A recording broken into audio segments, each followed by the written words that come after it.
It's Julie Henriques, the Executive Director of Sisters in Crime, and I'm delighted to be here for our Instagram Live on this Tuesday. Hopefully it's nice where you are. It's lovely here in Boston. I'm really looking forward to this conversation. Art Taylor is going to join me to discuss keeping in touch with your creativity, and I am going to bring Hopefully I did that. If not, I think he's here. Hi, Julie. How are you doing? I'm well. How are you, Art? I'm doing good. It's kind of a dreary day, but it's a more reason to stay inside and get some work done. So Well, I'm sorry it's dreary where you are because for the first time in like 4 days, it's stunning here in Boston. enjoy. After this It's is done, get out. So I know. Get some vitamin D quick before it goes away again. Um, well, thank you so much for being on this. So, Art is a very prolific short story writer and a wonderful member of the crime writing community. And he's also a professor who is done now with school. Is that right for the year? I am. I'm actually on a study leave. I've been on a study leave this semester, which has been really good for time. We have not announced it formally, but Richie Narvaez and I, Richie is a great short story writer, a Yeah. professor as well, are under contract with Bloomsbury Academic to do a textbook. And so George Mason University, where I teach, gave me some time off to work on that, which was super nice. The textbook, I should have said the name, is a long title, Short Crime, Mystery, and Suspense Fiction, A Writer's Guide and Anthology. So focused on short story in our genre, but a very long title. So. It is a long title. So that's exciting because I'm imagining academic textbooks about short story writing, period, aren't huge. But in the crime fiction area, are there any others? There's nothing like this really. There are a number of guides, about writing genre fiction, but nothing that focuses specifically on the short story, which is, of course, the form that I love. And so this is gonna fill a niche. I'm hoping it will do well. One of the things is this is part of a series that Bloomsbury is doing focused on genre fiction. So they already have a book on fantasy, a book on speculative fiction. I'm not sure what else might be in the works, but we're glad to add to that as they Yeah. continue to expand into genre studies with creative writing focus. I I love this. And so when I mean, you're both working on it now. Is it publication 2027, 2028? One might hope. Our deadline actually isn't until February of next year. That gives us some extra time. We've got a lot of it written. There's still a lot to refine, and since there is an aspect of it that's going to use models, we have to get a lot of permissions done. So that's going to take a little while. Manuscript due in February. I'm not sure how long the process is beyond that. With any luck, maybe end of 2027. If not, hopefully 2028 at the latest. So everyone listening to this, stay tuned. We'll let you know when it's coming out, and that's exciting. I also, or you and I have talked about this before, and I'm happy to do it here. And I talk about this on the podcast. We have so many wonderful short story writers who come on the podcast. Writing a short story is not easy. I write novels. I struggle with short stories. I write them, and I have a couple that have been published, but it's really tricky to get an entire story in 5,000 words for me. Now, other people have the opposite issue, Right. but every time I start a short story, I actually start another novel. I mean, it's just too much. And I really want to talk about our subject, but just a couple of thoughts on short stories for folks, because it's a wonderful way for writers who are starting out to figure out how to have a narrative arc, how to do the work, how to figure. And also, I mean, it was my first publication. It's the first publication for a lot of folks because they're wonderful anthologies that do calls. There are. It is a very different thing. I had a professor, Susan Richard Shreve, when I was in grad school, who had written, I don't know, 20, 30, 40 novels. And she told me one time, she said, I've never written a successful Yeah. short story. She said, I just can't do it. It is very different. And I think that in a lot of cases, what you're learning in terms of a short story, as you write a short story, is economy, efficiency, like keeping that focus. As Barb Goffman says, a short story is about one thing. We got to keep that focus there. Whereas with, and so it's subtraction down to the basic Yeah. elements. With a novel, it is addition and accumulation, adding subplots, adding complications. And so it's a little different, but you're right. I think mastering a short story helps you learn things about developing character, keeping that focus on plot, escalating plot, and needless to say, the Sisters in Crime anthology, chapter anthologies that are out there are for a Wonderful. lot of folks their first entrance into publishing, Mhm. and it's a crash course not only in submitting your manuscript, hopefully getting an acceptance, but also the editing process, the publishing process, that celebration. So I hope that can be useful. Yeah, and just one more note that people told me: for if you write in a specific subgenre. Mhm. For instance, we both have a mutual friend, Edith Maxwell, who also writes as Maddie Day, who writes cozies. She writes dark short stories Yes, yes, because yes. it's something different. She can exercise a different brain. Or she'll write with a character she's trying out that may lead to a novel or maybe a snippet for folks, you know. So Yeah. that's another wonderful thing. You can really explore craft. Sure. And Edith talked about that at Malice Domestic, at our short story panel at Malice Domestic. Donna Andrews talks about that as well. Certainly her novels all fall into certain, the humorous mystery, traditional mystery, but her short stories can take some really dark turns. So you've got leeway there to, Yeah. without compromising your brand, to still test out some different things. Yeah, no, and which is wonderful. And this kind of aligns with what we're going to talk about. So these Instagram lives are such a wonderful opportunity for me to talk to people. Mindy Quigley, who's fabulous, Yeah. also does some of the interviews, but I'm glad that I got to do this one. Good, good. Because I love your topic, and for me, it's personal. It means something to me as well. Keeping in touch with your creativity. So can you talk about why you landed on this topic, and then we're going to go through your 5 tips. Sure. Part of it was thinking about craft books. When I teach at George Mason, I often use craft books in my creative writing workshops. I've got another professor avoids them like the plague. And so as part of it is working on a craft book and thinking about how books can be guides. But I want to emphasize that one of the things I'm talking about today is not so much craft and learning craft, but about creativity and staying in touch with that. Like you said, I don't want to get too personal. Yeah, I know so many of us struggle with personal challenges, health issues, financial struggles, losing a job or starting a job or family issues. In my own life, again, not to get too personal, my dad had died a few years ago. Right on the heels of that was the pandemic. We've been telling my mom, get out, get out, get out, and then stay in, stay in, stay in. And a couple of those things there contributed to there's some decline with my mom with Alzheimer's. Mm. It's a lot to manage. And my point is, whatever people are struggling with, sometimes it's not just finding the time, but it is, and again, staying in touch with your creativity. We're all creative people. I think even folks who aren't writers or artists or architects or choreographers, and I'm going to get to that as well, there's a creative urge, but sometimes we feel like I can't even tap into that. And so Yeah. that's one of the things that I think about. How do I stay connected to it on a day-to-day basis in order to make the foundation where I can write something, where I can work on a project? So that's maybe a subset of folks who are struggling with this, but I hope it might be useful to anybody who's looking for motivation, looking for inspiration. That's kind of where it all came from.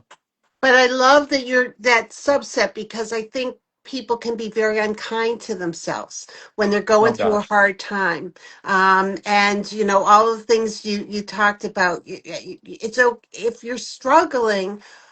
It may make you actually feel better to do whatever your art is, but I also want to honor the fact that exhaustion and just sadness can zap that energy really quickly. Yeah, and you don't want to feel bad about yourself, which is one of my tips I'm going to get to as well. You want to feel good and good Yes. generally, but also good for your as that creative side of yourself. So feeding that. So that's part of it. So your first tip was read.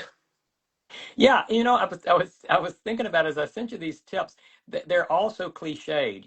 Read, connect with people, write every day. But I do want to put a twist on a couple of things. I think a lot of times, and when I teach a course, a creative writing course, I'm always offering models for people. Here's the way a short story could work. Here's the way plot is done. But I'm not talking about reading for models or reading in your genre. I'm really talking about reading books about creativity. Mhm. And I've got several I can recommend. In fact, I can hold some of them up.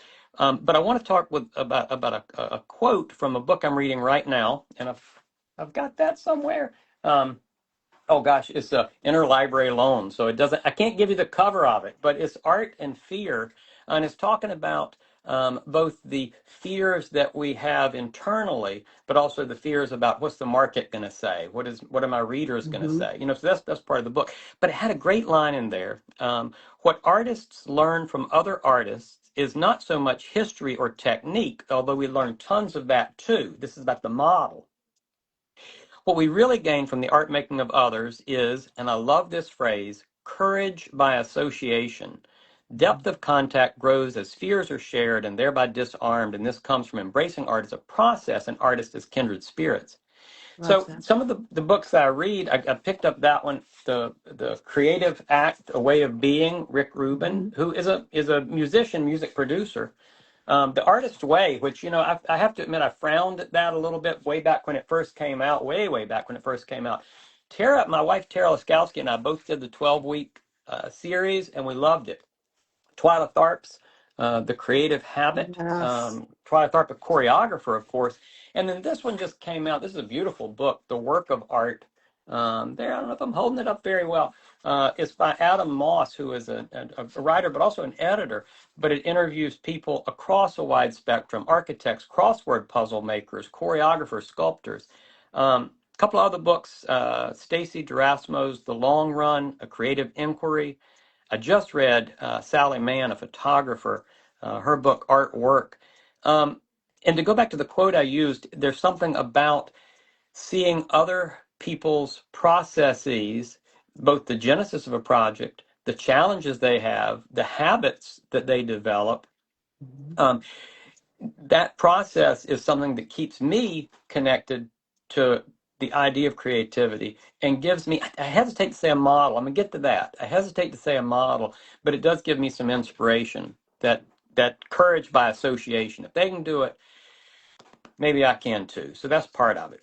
Yeah, and I love that. That's what a great quote that is. Um, all right, the second tip you shared with me is Yeah. connect with other writers. Yeah, because if you're going to read, I mean, here's an easy one. This is an easy tip. It should be like a 1A maybe. But if you're going to read about Sally Mann, photographer, what she does, what her life is, I'm going to come back to her in a little bit. But getting together with other writers, whether for a cup of coffee. I Mhm. just got off of the Chessie chapter, Sisters in Crime.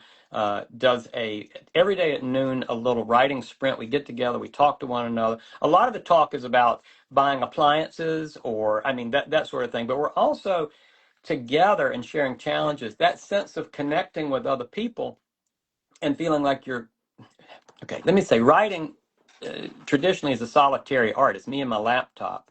But we're a community of writers. That's part of the mission of Sisters in Crime. You're not alone out there. And so I think that actual connection with somebody else can do a lot to keep you inspired.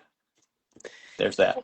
And write-ins, Chelsea chapter does it, and all the it's all the heads are talking to each other, which is fabulous. But it's also a writing sprint. Sisters in Crime Worldwide does on Hmm. Tuesdays, Fridays, and Saturdays, and in July every single day does the same thing. It's not you talk to each other in the chat, but it's amazing how helpful it is to be in a community of writers while you're writing, which is counterintuitive, but it's an appointment that you're making for yourself. Yep, I always say, like, if you are going to go to the gym, it's very easy to say I'm not going to go to the gym. But if you're meeting somebody there, Yeah. you're going to go. They're counting on you. And those connections. I'm going to give a shout out to DK Snyder, who is in the writing group the Chessy Chapter Writing Group, I just had a story, first story published in Ellery Queen's Mystery Magazine. Not first story ever, but the first one, Ellery Queen's. And so hearing about that was a celebration. I invited Deborah to be on the first 2 pages. There's something about having somebody recognize your accomplishments, celebrate those accomplishments, that Yeah. gives you motivation for the next accomplishment. So that's true. Yes. Yes. Tip 3, write every day. And you wrote me a note, said, Julie, I want to twist this cliche. It's a cliche, right? Every day. You know, I had a one of my professors at Mason, Alan Chews, the voice of books on NPR. I used to say, you know, you have to write for a certain amount of time every day. And I know so many writers that put that kind of limitation or that kind of goal on themselves. Have to write X number of words after X number of Mhm. hours. I want to twist that in a different way. I think part of the conventional wisdom is that you've got a project, your novel, your short story, whatever, and you've got to kind of put in the work every day on that. I'm going to encourage you to just follow whatever you're thinking about, even if it is to go back to those personal struggles, even if it is just writing about here's something that happened yesterday, and you could make it a scene. You could get into some interiority, some reflection. It's just getting words on the page. One of the books that I mentioned, The Artist's Way, one of the things they talk, I'll hold it up again, Artist's Way there, talks about morning pages, and the encouragement is to write 3 pages each morning. So to write whatever, stream of consciousness, whatever's on your mind, whatever you dreamed about, whatever the next thing is you're working on. And it says, and I'll use this, it says, moving your hand across the page in order to retrieve your creativity, whatever it is. And I find that I do that every morning. And then I'll go through with a highlighter, and here's some things that might be able to transfer over to a short story I'm working on. Here's a little note that I made. Here's something that popped into my mind. So there's that. A couple of other little examples, again, from the books I read. The Long Run by Stacey Drasmo is all about like how to maintain your creative art over a lifetime and those Mhm. challenges that change over a lifetime. I recommend this book very highly. And one of the things they talked about was Steve Earle, who had a very hard life, has had a very hard life. I mean, romantic relationship troubles, drugs, you can go through a whole litany. He went a year where he wrote a haiku every day, and that was his creativity. And I'll admit that when I read that, it kind of resonated with me because I was writing a haiku in my journal every day, thinking in my mind, even if I can't work on a story, I Yeah. can write 17 syllables. And if I can do that, that can carry over. I'm Yeah. also going to talk about productivity. From Art and Fear, there was an anecdote about a pottery class where one half the class was told you're graded on quality. You make one pot, make the best pot you can. And the other half of the class was graded on quantity. Doesn't matter how good they are. Make as many as you can. The more you make, the higher your grade. Trick was people that made more produced the best pots. Yeah. And so there's something about productivity, about that regularity of writing, Mhm. whatever it is, even if it's junk, that I think begins to develop your skills and again keep you in touch with that creativity. So that was a long tip. Some of them are shorter than others, but No, I love that. Progress over perfection. Don't be a perfectionist when you're doing this because see, you're you should gonna. be a short story writer because that's much more efficient than what I said. So No, I'm loving what you're saying. I'm glad that we're recording this so that we can share it again. Tip 4. So this is your I know. contradiction on it. So go Oh for it, yeah. Art. I did 3 tips and then I go in different direction. We say write every day, and one of the things you said before, you don't want to feel bad about yourself. If I miss a day Mhm. of writing, if I miss a day of those morning pages, I'll admit sometimes I feel bad, like I've fallen short. But I don't think people should do that. I don't think put the pressure on you like that. I'm gonna go back to Sally Mann I mentioned before, the photographer. One Mhm. of the chapters in her book, Artwork, and I love that title too, Artwork, Mhm. is about how she and her husband, they live in rural Virginia. She and her husband had found a little trailer, I think it was, on a piece of property adjacent to theirs. They bought it, they were renting it out, and suddenly spent forever because of the tenants who were there trying to get them evicted, trying to get them moved out, take it away. And at the end of this long chapter, which goes through this journey, she says, you're probably directly to the reader, you're probably wondering, why did I buy this book just to hear about this story? This has nothing to do with creativity. And she says, yes, but, and I'm going to give the quote here, Artists have regular lives doing regular tedious things that take us away from our art. But those things also serve as a reminder of how very much we want and need our creative life. So sometimes you Mm, got to go and clean out the trailer. Sometimes you got to go and take care of your loved ones. Sometimes you got to go and yeah, take care of a health issue. Don't beat yourself up about it, because you're going to come back to it. yeah, You're going to come back to it, and maybe even more so. Now, I will say I keep a notebook in my pocket. I'll pull it out right there. So even if I'm in the middle of doing whatever, if an idea comes to me, I jot it down. Again, these are simple, yeah. cliched tips, but I'm hoping to put some urgency behind them and a different angle on them. No, which is wonderful. And for folks who are new to these Instagram lives, I asked people for 5 tips. So Art is very kind because he probably would have been happy doing 3, but he stuck to the assignment. I did. So this is another contradictory tip, number 5. Um, you suggest people don't follow what you're saying. Yeah, it's funny. It was not that I had 3 tips and then had to do other ones, but I feel like I qualify things. Hmm. I've mentioned several times teaching in the classroom, and there are things that I tell my students all the time about what they're going to learn from. In my case, it's a BFA program, undergrad creative writing, that I teach. And I say at the end of this, you're going to come out with 2 things. One is a group of people who understand you and that you can give work to them. They can be your beta readers. We don't always use that phrase. They can be your workshop peers, and you can trust them. The second thing, though, is an awareness of what works best for you. Hmm. Now, I read these books. I mentioned Steve Earle a second ago. I'm not recommending that everybody write a haiku every day, but that resonated with me. Yeah.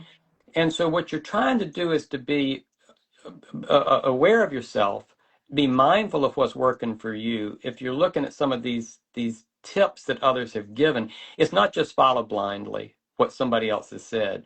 Instead, think about yourself, and it can be as simple as, do I write better in the morning, in the afternoon, in Hmm. the evening? Do I write better every day? Or maybe it's just that I write better on Saturday when I've got a little bit of free time. Donald Westlake said he liked to write in the middle of the night once everybody had gone to bed and it was quiet. You write better with the radio on, the radio off, music, silence, coffee shop chatter.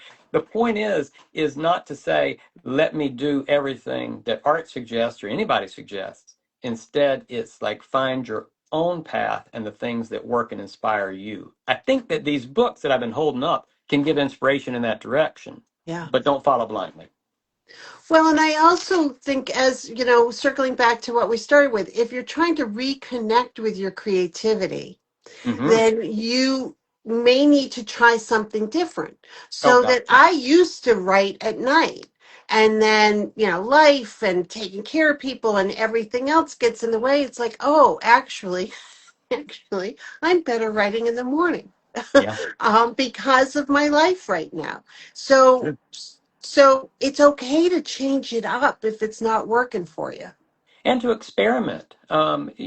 One of the other things about the artist way is this idea of artist dates. And they're like, make some time, try something new, try different things. Um, you never know where it might take you. You never know what might stick, what might become a habit, a creative habit. So be open to experimentation. Absolutely.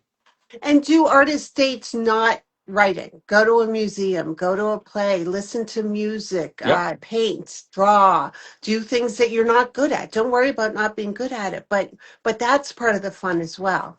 Absolutely. You've done the artist way. Have you done that I yet? have done it. Yeah. Although Art, you're re-inspiring me. I don't think I've gotten past week 3. I've started Oh, about yes. a dozen times. So I think maybe that would be a good summer project. And it's a great thing for summer as well. Something about summer, particularly on an academic schedule, that 12 weeks is an easy like to lay right in there. And I Yeah. will say, one of the things that I realized is when I go to music, whether it's my son's concerts, whether it's a concert somewhere else, that gets me thinking. And so a lot of times I'll pull out my notebook. Not that I'm not paying attention, I'll pull out my notebook like, oh, here's an idea. Let me write that Yeah. down real quick. Something about music does it for me. Yes. There's an Yes. awareness. Rewires you. Yeah. Yep. It's great. Art, I can't wait for your book to come out. And Richie is a fabulous short story writer as He's well. great. So that's an exciting collaboration. Oh, very good. He's a terrific collaborator. In fact, my meeting right after this, I'm meeting with him, our weekly meeting about the book. So, Well, isn't Zoom a great thing for all that stuff? oh Um, yes. thank you so much for being a member of Sisters in Crime. Thank you for today, and thank you for the inspiration. Thank you for having me on. Sorry I went over my time a little bit there, but I No, appreciate no, it. no. Please, I could have kept talking to you for another hour, but you have meetings to get to. Yeah. Thank you, Art. Thank you.